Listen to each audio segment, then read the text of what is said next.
गोविंद जय जय गोपाल जय जय गोविंद जय जय गोपाल जय जय गोविंद जय जय गोपाल जय जय श्री राधा रमण हरि गोविंद जय जय।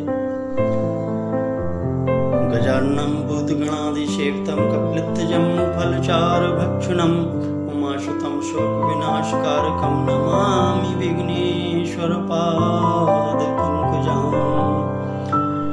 या कुन्देन्दुसातुसारधवलाधरा या शुभ्रवस्त्रवृता या ब्रह्माच्युतदेवो शङ्करो सदा वन्दता श्यामा पातु सरस्वती भगवती निशेषजाड्यापः।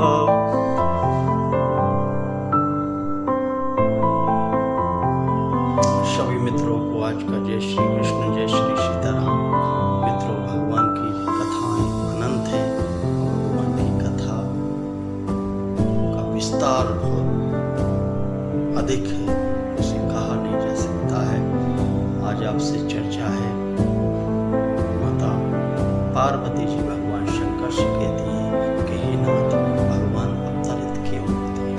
मैंने पिछले अभी एक भाग में यही बात रखी थी। थोड़ी सी चर्चा नारद प्रसंग की सुनाने का प्रयास करूंगा माता भगवती शारदा की कृपा से। तो भगवान आशुतोष शंकर जी कहते हैं कि हे सुमुखी, जब जब होई धर्म की हानि, बाढ़हि असुर अधम।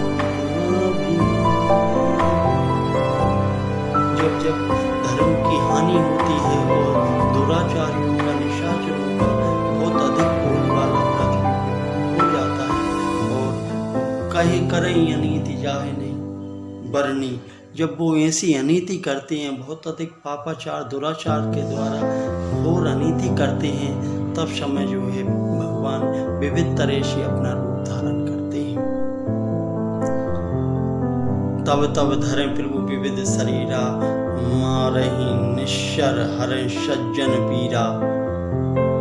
तो ऐसे भगवान कहते हैं। तो भगवान शंकर माता पार्वती से कहते हैं कि मैं आप भगवान के जन्म तो बहुत अधिक हैं और बहुत अधिक जो है, लेकिन मैं आप यहाँ पे एक दो जन्मों की कथा सुनाता हूँ। माता पार्वती जी से भगवान शंकर कहते हैं कि हे सुमुखी, तुम धन्य हो जो आज आपने भगवान के चरित्रार्थ सुनने का जो है ऐसा निवेदन किया है। और जिन हरि कथा श्रवण नहीं काना, श्रवण रंध्र ही भवन समान। जिन कानों ने भगवान की कथा का श्रवण नहीं किया है, वो कान जो है सांप के बिल के समान मात्र छेद है। राम कथा सुंदर करतारी, संशय बेह घोड़ा वनहारी। और राम कथा कलि पिटप कुलाड़ी, सादर सुन गिरिराज कुमारी। भगवान शंकर आगे कहते हैं कि हे पार्वती, द्वारपाल भगवान के जय और विजय, भगवान नारायण श्री हरि विष्णु के द्वारपाल जय और विजय दोनों थे। एक बार ब्रह्म ऋषि संत कुमार जो है भगवान के द्वार पर पहुंचे और उन ऋषियों को जो भगवान के दूतों ने अंदर प्रवेश से निषेध किया कि अभी प्रवेश निषेध है, आप अभी अंदर नहीं जा सकते, भगवान शयन कर रहे हैं। तो ऋषियों के लिए क्रोध आ गया।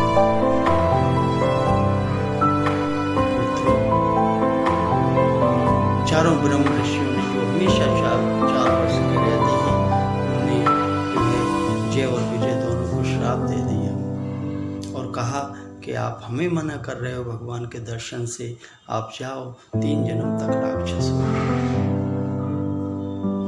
और मित्रों, उन्हीं के जो है श्राप वश जो है एक जन्म में वो दोनों द्वारपाल हिरण्यकश्यप और हिरण्याक्ष हुए और दूसरे जो जन्म में जो है शिशुपाल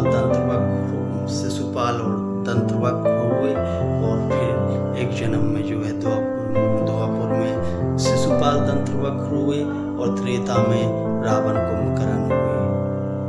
मित्रों, भगवान के द्वारपाल होने के बाद भी उनने ऐसे कर्म किए उनकी श्राप पर कि भगवान से बहुत अधिक द्रोह होता था। इसी हिरण्यकश्यप को भगवान ने, जब इसने हिरण्याक्ष ने बहुत अधिक अन्याय अत्याचार किए, ब्रह्मा सृष्टि की रचना करते थे जी पृथ्वी के लिए अपनी जो है उठा करके समुद्र के तल में दबाया आता था। भगवान ने वराह रूप धारण करके उस हिरण्याक्ष का जो है वध किया, संहार किया। और इसी चीज से, इसी बात से जो है हिरण्यकश्यप भगवान से बहुत अधिक होता करता था।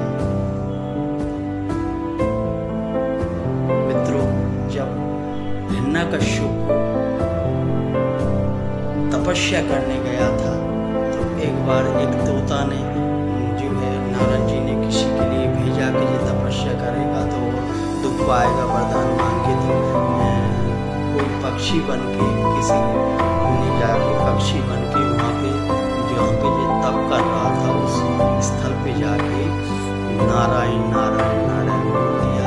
तो भगवान से इतना द्रोह करता था हिरण्यकश्यप कि लौट के घर वापस आ गया। बोलने लगा, अब उसकी धर्मपत्नी ने बोला कि आप तो लौटे आए, अब तो तपस्या के लिए गए थे, बोला कि अश्विन। तो हिरण्यकश्यप से उसकी धर्मपत्नी ने पूछा क्या असगुन हुए, तो उसने नाम लेने में बड़े उसे कष्ट होता था। फिर भी उसने जब उसने 3-4 बार बोला तो जो है उसने बोला कि कोई पक्षी नारायण नारायण बोल रहा था, इसलिए मैं वहाँ से आ गया, जे असगुन हो गया। मित्रों, वो हिरण्यकश्यप की धर्मपत्नी ने रात भर उससे बार बार नारायण शब्द का उच्चारण, क्षमा करें शब्द नहीं, भगवान के नाम का उच्चारण कराया। तो जो है सुबह प्रहलाद जी का जन्म हुआ। तो प्रहलाद जी भगवान के भगत,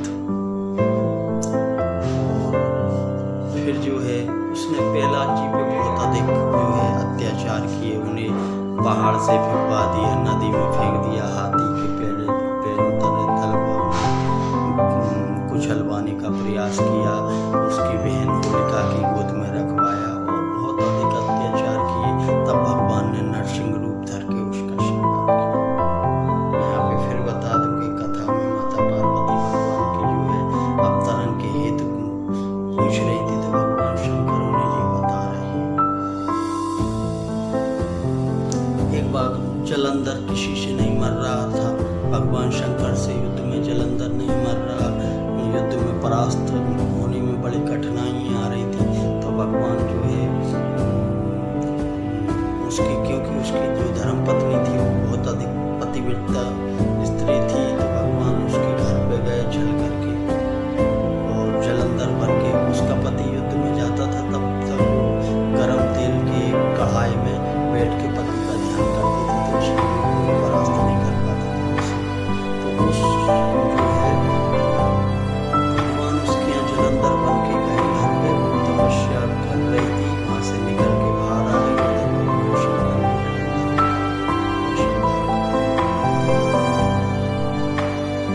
तो वो जलंधर अपने जन्म में रावण हुआ। अब एक कथा आती है कि भगवान जो है कहते हैं, माता सती कहती है कि भगवान शंकर माता पार्वती से कहते हैं कि सुमुखी, एक बार नारद जी ने भगवान श्राप दे दिया था। तो माता पार्वती भगवान शंकर से अब बीच में अभी तक नहीं बोली थी, सब सुनती जा रही थी, लेकिन ये बात माता पार्वती जी के लिए बहुत अधिक आश्चर्यचकित करने वाली रही कि नारद जी तो भगवान के परम भक्त हैं, पर नारद जी ने भगवान श्राप क्यों दिया? ये नाथ, ये कथा मुझे आप पूर्ण विस्तार से समझाइए। तब भगवान शंकर कहते हैं कि हे पार्वती सुमुखी, भगवान जैसी लीला करना चाहते हैं वैसा ही सारा जो है वातावरण तैयार कर लेते हैं। एक बार क्या हुआ था कि नारद जी किसी कहीं पे गए थे, वहाँ सरोवर पे बैठ के नारद जी ने देखा कि ये स्थान बहुत दिव्य है, यहाँ पे भगवान का भजन किया जाए, भगवान का स्मरण किया जाए।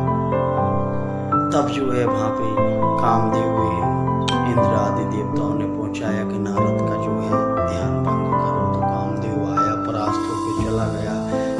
ये सब चीज देख के जब काम परास्त होकर के वापस चला गया तो नारद जी के लिए मन में ऐसा अहंकार, ऐसा बीज उत्पन्न हुआ कि मैंने आज कामदेव को हरा दिया।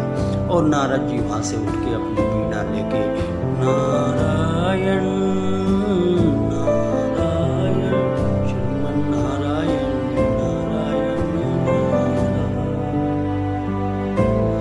भगवान शंकर के निवास स्थल कैलाश में पहुंचे हैं। भगवान शंकर से जो ये वचन कहे कि महाराज मैंने काम को जीत लिया, तो मित्रों भगवान शंकर ने कहा कि नारद जी आप ये वचन भगवान से मत कहना। और नारद जी तो वहां से चल के जैसे ही भगवान के पास पहुंचे तो भगवान ने बड़ा आदर सत्कार दिया, संधि भेंट पधारे। तो भगवान क्षमा करें, भगवान श्री हरि विष्णु से नारद जी बोले कि महाराज आज मैंने कामदेव के लिए विजय प्राप्त कर ली मैंने, और मैं शब्द बहुत अधिक जो है दुखदायी रहता है, ये अहंकार रूपी है ना। और जैसे ही कामदेव की जीतने वाली बात भगवान से कही तो भगवान ने मन में विचार आया कि मेरे भक्त के अंदर जो अहंकार रूपी बीज अंकुरित हो गया है, मैं इस अहंकार के लिए मेरे भगत में नहीं रहने दूंगा। भगवान ने एक सुंदर नगरी का जो है बनाया, और उस सुंदर नगरी में एक राजा राज करता है, और उसकी एक सुंदर कन्या, और उसका जो है कन्या सुंदर सुशील, उसी नगर में नारद जी भगवान प्रवेश करते हैं। और जैसे ही नारद जी महाराज वहाँ पहुँचते हैं तो उस राजा ने जो है अपनी कन्या के हाथ के लिए बताया, कहा महाराज आप मेरी पुत्री का हाथ देखिए। और जैसे ही उसकी हस्तरेखा नारद जी ने देखी तो बोले कि इसे तो वही ले जाएगा जो विश्व में सबसे अधिक सुंदर होगा, और इसे जो भरेगा वो अमर रहेगा। इसी बात के बाद नारद जी तो मोहित हो गए उसके स्वरूप पे, और मन में विचार करते हुए कि मैं आज अपने भगवान से उनका शरीर मांगूंगा, क्योंकि उनके से अधिक संसार में कोई अधिक सुंदर नहीं। मित्रों आज नारद जी मोहवश होकर के भगवान के पास जाकर के कहते हैं प्रभूषण मांगो सुंदरता है, भगवान से उनकी सुंदरता उनका स्वरूप मांगूंगा और वो मुझे अवश्य दे देंगे। मोरे हित हरिशम नहीं कोई, ये अवसर सहाय कोई, ऐसा विचार करते नारद जी भगवान के पास पहुंचे ही भगवान से कहा है यही विधि हो नाथ तोरा करो सुबेग दास में। और नारद जी ने तो यही कहा था कि यही विधि हो नाथ, तो जिसमें नारद जी का हित होगा परमात्मा वही करेगा। भगवान अपना स्वरूप दे देते हो नारद जी स्वयंवर में विजित होकर के जो है राजकुमारी को ले भी आते थे, उसमें उनका जो है थोड़ी है उनका हित तो भगवान की कथा में, वो तो भगवान के मायावश से ऐसा सब कुछ कर रहे थे। अब जैसे ही नारद जी ने ये बात कही तो भगवान ने उन्हें जो है बानर का रूप मुख दे दिया। अब नारद जी वहाँ से सीधे पहुँचे वहाँ जहाँ वो स्वयंवर हो रहा था, जहाँ वो बाला जो है राजकुमारी स्वयंवर रचा रही थी, वहाँ बहुत सारे राजा पहुँचे और नारद जी भी वहाँ पे प्रस्थान करके पहुँच गए। और मित्रों जैसे ही भगवान शंकर के पास से नारद मुनि चले थे, भगवान शंकर ने अपने दो गण उनके साथ भेज दिए थे। वो दोनों गण आज देख रहे हैं नारद जी कैसे व्याकुल हो रहे हैं। पुनि पुनि मुनि कुछ कहीं अकुलाई। मित्रों नारद जी जो है जैसे ही कन्या उनके आगे से निकल गई तो मुनि आगे जाके दूसरी जो है कुर्सी लगी थी उस पर जाके बैठ गए। ऐसे ही वो बार बार उचकते रहे और आखिरी में जब समय हुआ तब भगवान श्री हरि नारायण और उनकी माया वह राजकुमारी थी, भगवान आए और राजकुमारी ने भगवान के माल्य अर्पण की। और आगे तुलसीदास जी कहते हैं कि दुल्हन ले गए लक्ष्मी निवास, नृप समीप सब नृप समाज सब भयो उदास। और नारद जी कौशिक के गण हंसने लगे और बोले कि आपका स्वरूप तो देखो, आपको बड़ी सुंदरता दी कृष्ण ने। तो जैसे ही हमने जल में अपना जो है मुख का अवलोकन किया, मुख को देखा, जैसे नारद जी को बड़ा क्रोध आया, बहुत अधिक क्रोध आया। बोले आज या तो मैं आत्महत्या करूंगा या उनसे लड़ूंगा। वो समर्थ है, इसका तात्पर्य नहीं है कि वो कुछ भी करेंगे। मन में विचार करते करते नारद जी जा रहे थे और भगवान उन्हें रास्ते में उसी राजकुमारी के साथ, उनकी माया के साथ मिलते हैं तो और अधिक क्रोध बढ़ जाता है। तो कहने लगे कि तुम जो है समर्थ हो तो तुम्हें मन में जो भाता है वही करते हो। आज परमात्मा से कहने लगे हैं नारद जी कि आपने जो है शंकर भगवान ने विष पिला दिया, देवताओं को लिए अमृत पिला दिया और राक्षसों को बेचारों को जो है मदरा, और आप लक्ष्मी जी के लिए ले गए। आप जो है आपसे ऊपर कोई नहीं है, तो जो आपके मन में आता है वही करते हो। ऐसी ऐसी बातें भगवान से कहीं जो नारद जी कभी नहीं कह सकते थे, लेकिन मायावश, भ्रमवश, मोहवश नारद जी ने ऐसे वचन भगवान से कहे। मम उपकार कीन तुम भारी, करें कीच सहाय तुम्हारी, नारी भरे तुम हो दुखारी, करें की सहाय तुम्हारी। ऐसे ऐसे श्राप दिए कि आप भी जब मानव शरीर धारण करोगे तो नारी के विरह में आप भी, जैसे मैं व्याकुल रहा ऐसे आप भी व्याकुल रहो, और यही वानर का शरीर आपकी सहायता करेगा। ऐसे वचन कह करके भगवान के लिए जो श्राप दिया, भगवान ने वो श्राप सिरोधार किया। और जैसे ही भगवान ने अपनी माया का पर्दा हटाया, नारद जी तो भगवान के चरणों में डूब गए। हे नाथ, हे मेरे नाथ, मुझसे क्या वचन निकल गए। स्वामी, मेरी जीभ नहीं टपकी, मेरी जीभ में आग नहीं लगी, मेरी जिह्वा नहीं कटी, मैंने यहाँ पे ऐसे ऐसे वचन कहे, नाथ मुझे क्षमा करो। करुणा निधान भगवान श्री हरि बोले, नारद जी सब मेरी जो है इशारे पर मेरी माया मेरी माया की ही एक श्रेणी का कार्य जो है हुआ है, जो मैंने किया है, इसमें तो कोई दोष नहीं। ये मेरी आज्ञा के अनुसार मेरी माया द्वारा संपन्न हुआ है। नारद जी भगवान से कहने लगे, स्वामी, मेरे अंदर बहुत आत्मग्लानि हो रही है, मेरा हृदय बहुत अधिक वेदना से भरा है। अब मैं क्या करूं, मेरे हृदय में शांति नहीं हो रही है। तो भगवान श्री हरि कहते हैं कि हे नारद, मुझे भगवान शंकर से ज़्यादा प्रिय कोई नहीं है, तो तुम ऐसा करो कि भगवान शंकर का नाम जप करो, आप शांति प्राप्त होगी। जपहि जाय शंकर सतनामा, होय हृदय तुरत विश्राम। मित्रों, मैंने माता शारदे की कृपा से आपको ये नारद मोह प्रसंग सुनाया।